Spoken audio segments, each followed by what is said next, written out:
held in Pretoria in September 2023, we must acknowledge that while some of the decisions were implemented, there are quite a few of the outstanding strategic tasks that remained unexecuted. This low level of implementation impedes the economic potential of both countries and denies our people a full benefits of integration and enhanced economic cooperation. You will all agree with me, honorable ministers, that our senior officials, of course, guided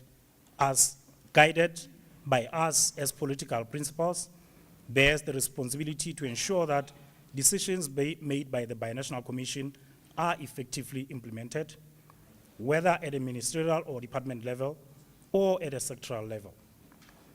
All of us here, our duty is to serve our people while also honoring the sacrifices of our forebearers who fought so tirelessly for the freedoms we enjoy today.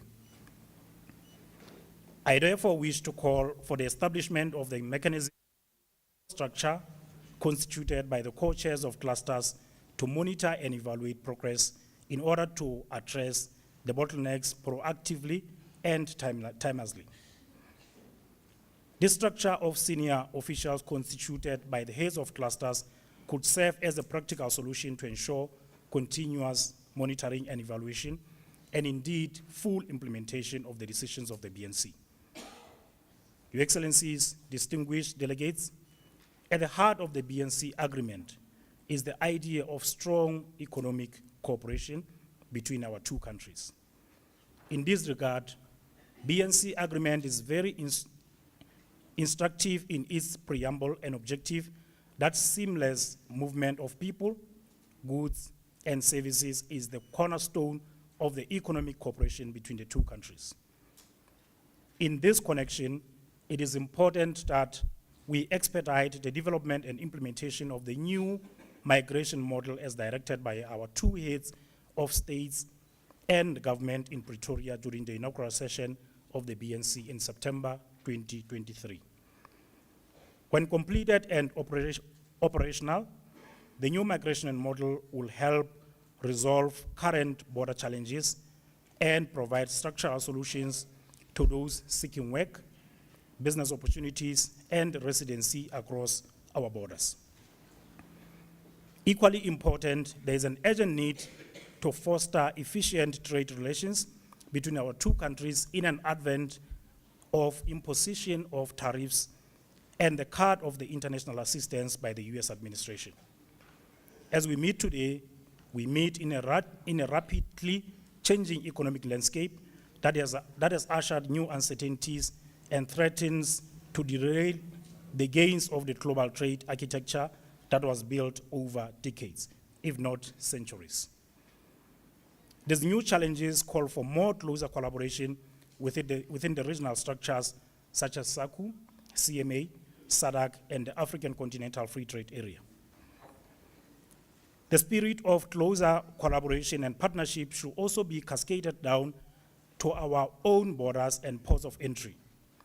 Honorable Ministers, we need to expedite the development and put into operation the one-stop border post at Maseru and Fitzburg Bridge, two of our biggest and busiest commercial borders. The one border operation will be critical in fostering trade and integration between our two countries and facilitate seamless trade and facilitate seamless movement of goods and cargo across the borders. It will therefore be prudent of the part of the Council to establish a joint technical team of officials to work together to expedite the one-stop border post in Maseru and Fitzburg. Your Excellencies, distinguished delegates, our Highlands Water Project is one of the critical flagship projects in our bilateral economic cooperation. Our exemplary cooperation in water is indeed indicative that when there is common effort and commitment, the results could be better for the lives of our people. The successful completion of phase 2 of the Highlands water projects will also ensure that there is water security and hydropower generation for our peoples and our industries. The Kingdom in the Sky is home to abundant water resource with a great potential to generate renewable power for the region, indeed positioning Lesotho as the net exporter of renewable energy. The energy component of phase 2 project is equally vital to be reconsidered, as energy resources are critical in fueling our economies and ensuring sustainable energy supply. Exploring opportunities for joint energy generation projects and building additional cross-border power transmitters will benefit both our countries. As I conclude my remarks, it is important to highlight that ensuring security and crime prevention across our borders and within our territories is crucial for creating a conducive environment for economic collaboration and development. Joint efforts to combat human trafficking, smuggling of small arms and light weapons, livestock and vehicle theft, cybercrime, and other cross-border security challenges must remain one of our priorities while ensuring that law-abiding citizens of our countries are not compromised and harassed while crossing our borders through legal means. Let us continue the spirit and solidarity of the inaugural session in Pretoria, the atmosphere of intentional and constructive deliberations as we chart a new path in our special relations towards mutually beneficial economic cooperation and integration. I thank you for your attention.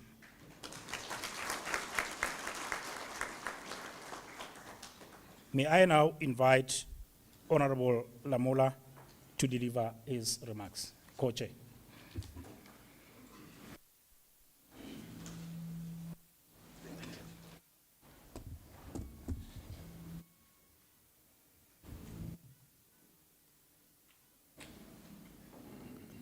Thank you very much, Co-Chair and Minister of Foreign Affairs and International Relations of the Kingdom of Lesotho, Honorable Lejona Mpotjwana.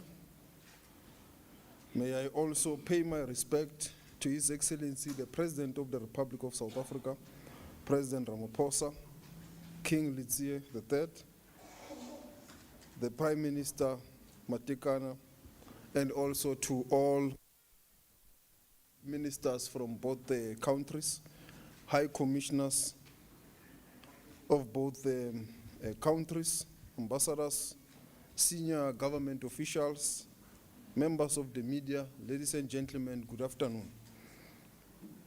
I sincerely thank Minister Mpotjwana for the warm welcome this afternoon to the plenary of the Council of Ministers. Similarly, I extend our gratitude for the gracious hospitality extended to our delegation since our arrival in this beautiful and historic city of Maseru. Last year in October, President Ramaphosa represented our country at a bicentennial celebration of the founding of this great Basotho nation in 1824. We are pleased to be back here in the great kingdom of Lesotho, the land of King Moshoeshoe I, who continue to be inspired by his bravery and his visionary leadership. Dear co-chair and brother, the selfless contribution of Lesotho during our struggle for freedom and democracy remains deeply entrenched in the minds of many people of South Africa. President Nelson Mandela, the founding father of our nation, on the occasion of the state banquet hosted here in Maseru by His Majesty King Moshoeshoe II on the 12th of July, 1995, poignantly said the following, and I quote, "I am mindful of being amongst the people who have fought so violently for our freedom as for their own." Madiba further affirmed that although the ties between our people go back so many years, only now can they flourish to their full potential, under conditions of our own choosing. With the defeat of apartheid, our two countries, a democratic South Africa and Lesotho, free of the shadow of destabilization, can look forward to a relationship of mutual benefit and between equal partners. close quote. We are gathered here today on the occasion of the second session of our Binational Commission to review progress on the implementation of the decisions we took during the inaugural session of the BNC, which we were privileged to host in South Africa in 2023. We are meeting almost 2 years later under difficult and challenging regional and global contexts. In our region, the security situation in the eastern part of our sister country, the Democratic Republic of Congo, has deteriorated. Millions of civilians, particularly women and children, have been displaced. Thousands have lost their lives and critical infrastructure destroyed. Calls for ceasefire and restraint seems to have fallen on deaf ears. But we should not get tired. We must continue to call for ceasefire, for peace, and for dialogue, because that is the only way forward. On the other hand, the global environment has become even more uncertain and unpredictable. Trade policy shifts elsewhere will have a devastating impact on both our own economies and that of the globe. While efforts are underway to find a mutually acceptable outcome from this impasse, there is a need for the region, our continent, and the global south to stand together in unity and in solidarity, to work together through multilateral platforms and at the bilateral level. To ensure that we continue to trade with each other, we also use the platform of the Africa Free Trade Area to trade with each other, to maintain solidarity on various issues, because this is where we can be able to make an impact. As you may recall, the previous sessions of the BNC, we adopted a range of decisions in order to deepen cooperation between our two countries in various sectors. Allow me to highlight some of the key areas. Firstly, we agreed to accelerate and deepen our cooperation in water and energy through the Lesotho Highlands Water Project. We welcome the launch of phase 2 of the project. We recognize that this project contributes immensely to the growth of our economies, the development of our infrastructure, and ensures water security not only to the two countries, but potentially to other countries in the region. Secondly, we recognize that there is a need to address migration issues between the two countries and facilitate the free movement of people across the borders.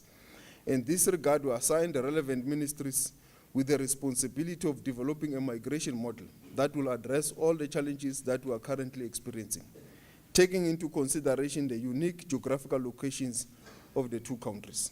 Thirdly, we directed law enforcement authorities of the two countries to enhance their cooperation in order to stem the tide against transnational organized crime and cross-border crimes. We must stop criminality across our borders.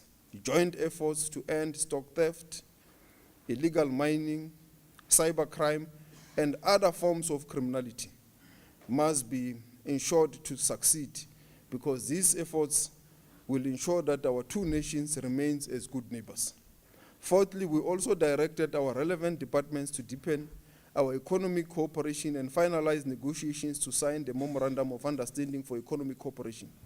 Importantly, the departments were also requested to collaborate and deepen economic integration through the development of cross-border value chains projects in the key areas of common interest, and on the establishment of cross-border special economic zones and infrastructure development.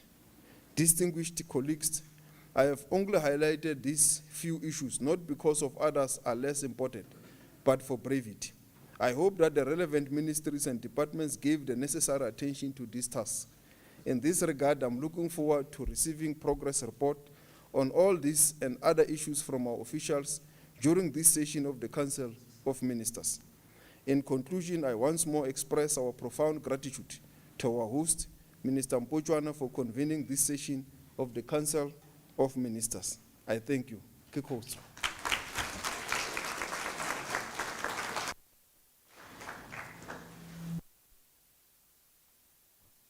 Thank you very much, Honorable Ministers, indeed, for those opening remarks that indeed set the tone for your meeting, and which have also given a full picture of the status of our cooperation.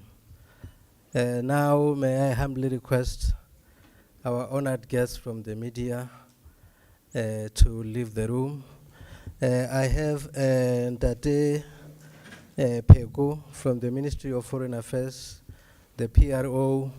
He's going to brief you on the next steps with regards to the activities that are open to the media.